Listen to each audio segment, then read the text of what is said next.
Real news, real issues, real people. It's Ciola Wilson, one-on-one.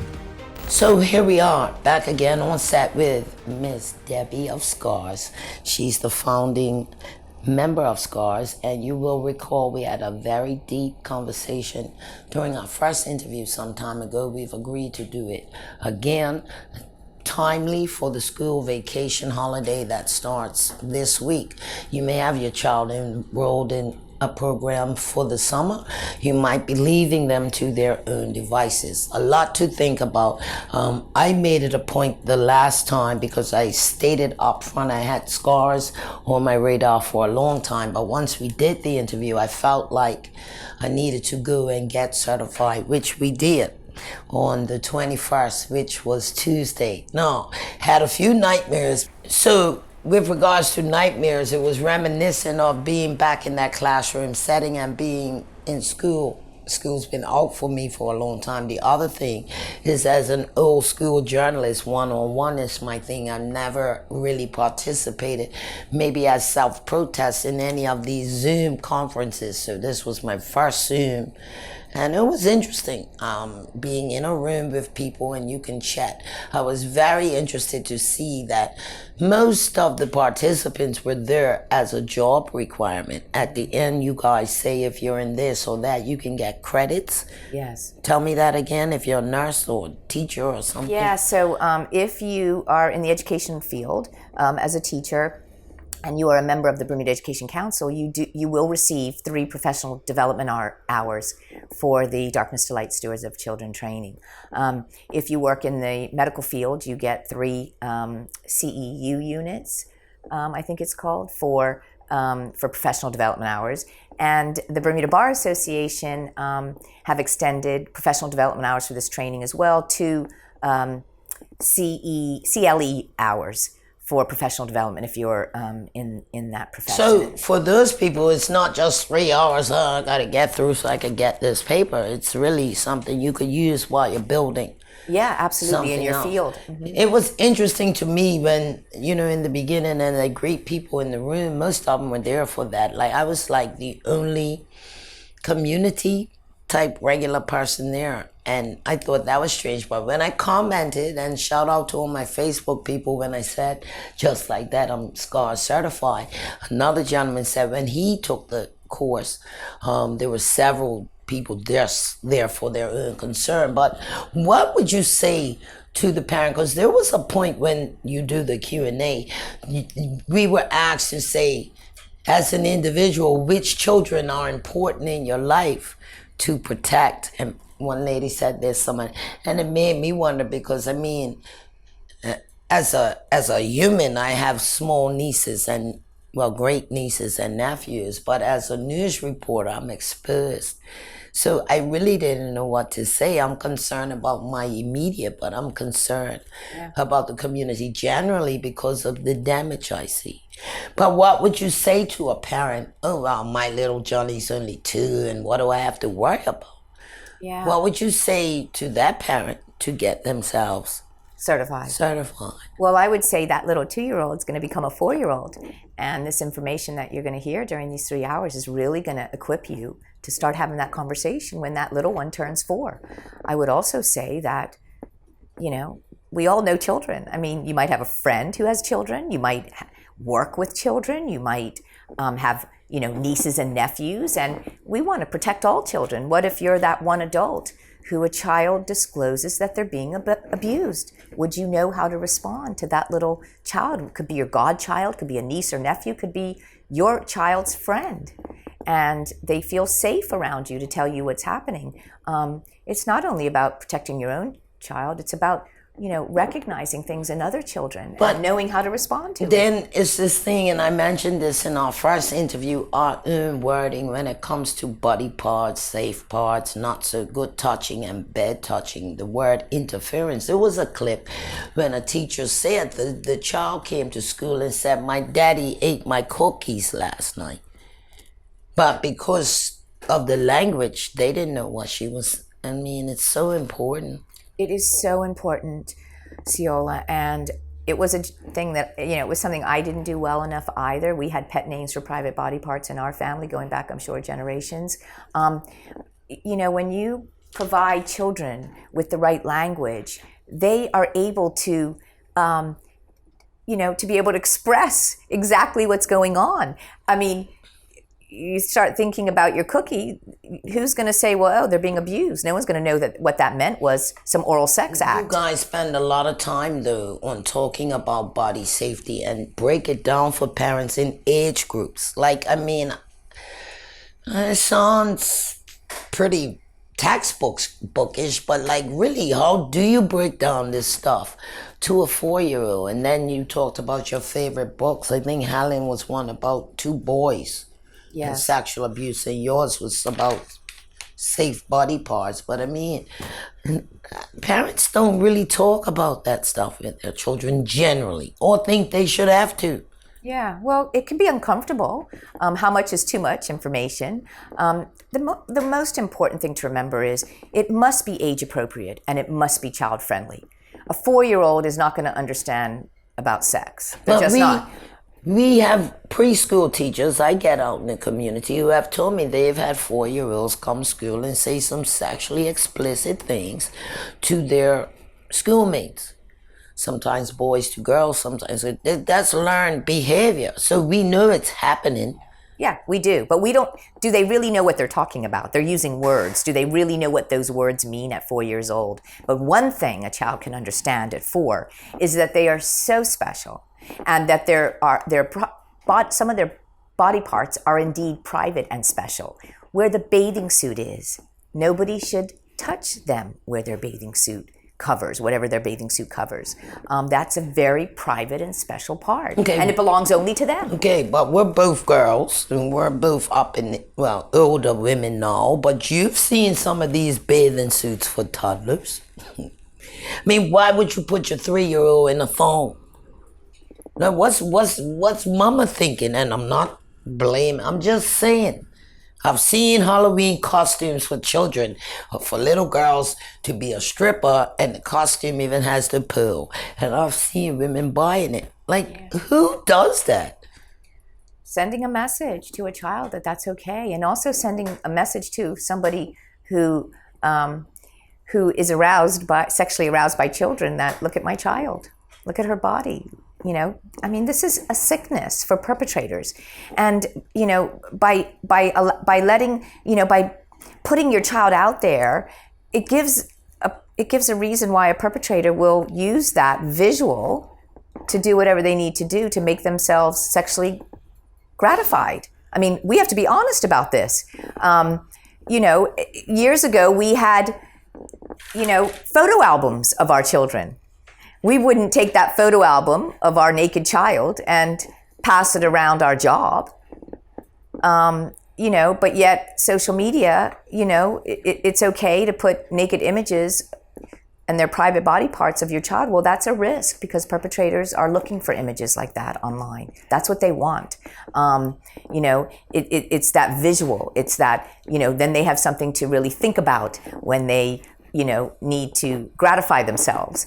So they have that visual and they think about that. It starts in the mind. But getting back to the devices, because every child just about has one. And based on my questions in the days leading up to this on Facebook, like, some parents are halfway into monitoring, some leave it to, like, there's, I witnessed a 14-year-old the other day with one of these speakers standing outside the gas station waiting for his mate, blasting his drill music on, and it was the "who better be doing this." And I'm looking at this child, he's 14, and I'm saying, well, does his mama even know he's listening to music that called women the B word and hers? This is what's being drilled in our young people's minds. Do we even know? Because in the black male community, it's lyrical homicide. Somebody gets gunned on or, hit in the head with a headshot, and they're rapping about it. Yeah. So it's like it's part of our culture now. Are we even on that page? Yeah, it's mixed messages. I mean, we need to value Now, does a 12-year-old have a $1,500 iPhone, though? And I'm not judging parents. You know, some people want their children to have the best, but like, There's a risk. Let's put it that way, especially if there's but no you don't pay safeguards. no bills, though, and you got a $1,500 phone. No judgment, I mean, but that wouldn't have flew in my mom's house. She might have met me halfway for the phone after I washed dishes for a year. You know what I mean? But I think the other thing that stood out before we take another break is we play a lot of emphasis on this sexual abuse of being a man. And you took some time out to say in this workshop, this certification, that since a lot of women perpetrators, and in the street vibe in Bermuda, I don't hear that a lot. We know they exist. There's sugar daddies and there's sugar mamas, but it's still very, and I say that to say I had a dear friend who saw our first show, and she contacted me and said that, and she's an adult now, I think my age, and said that she was abused by a female perpetrator as a child. And she said, Ciola, this is the first time I've ever said that out loud. And I said, well, then that's growth and keep growing. But I mean, just imagine the power of that interview. I just want people out there watching who thinks it can happen to them or no way you're going to miss it. That if you got a young child in your life you care about, you need to get certified. You say? You do. I say, yes, save your child. Get educated. Learn everything that you can to protect them. Because I don't think this is ever going to stop. I think, evil is in the world. If we think everything is good, we're blinded. It is very important. These are our treasures. I say that in the trainings. These are our little gems. And we want to make sure that we are equipped to know what to do to protect them. And sexual abuse is preventable. That is a very important message. And there are things that we can do as parents, as guardians, as adults to make sure that we keep our children protected. And it does have to be an age-appropriate, child-friendly message. If you have children with devices, we talked about this last time, please visit cybertips.bm. They are a great resource. They have amazing, they have a lot of information on their website about how to keep your child safe from those who are grooming children on their devices. And like you said, human touch is so important. Children need to know from the people who brought them into this world that they are loved. They need to know that, and they need to feel that. And they need to know that they can come and tell the people in their life anything about anyone. They're not going to get in trouble. They're not going to be shut down. They're going to be believed, and they're going to be protected. What child wouldn't want to know that? But you guys bring up stuff that most people don't think about, like the section on situational risk. I went to summer camps for extended periods as a child. You got children who, if you're in camp for 2 weeks, at some point you have to take a shower. That whole thing about bullying and older kids, there's stuff you have to think about when you're looking out for children. It really is, Ciola, and there's things that you have to learn about. I mean, we are just so grateful for all the summer camps that have come into our training rooms, and they're doing everything they can to make sure, their camps are safe. They're getting their camp counselors and volunteers educated in this. They're learning not to put older teens with younger children. There are things that we can do to make sure that children are safe, and the only way to know is to get trained, is to get certified, and there's no cost. We encourage everyone to come into our room. You guys have a lot of information in that course, but you use a lot of data. Most of it you ask from, the group that you're with. They were using figures like 30% of all children who were sexually abused were abused by a family member, and that 60% of them were people in position of trust. Yeah. We have someone in the room who said as a father, prior to taking the course, if they had a hotel babysitter, you just send the baby over, and now they wouldn't do that. So it does change your mindset, yes? It does. It absolutely does. The Darkness to Light organization who created this training, they are proud to say it changes attitudes and behaviors. And we at SCARS in Bermuda have absolutely seen that. It has changed attitudes, it's changed behaviors, just like we heard with the father. Now you think twice. You wouldn't think twice before going on a trip. Parents want to have a date night. That's very normal and healthy. But just thinking twice, like, I don't know who this person is.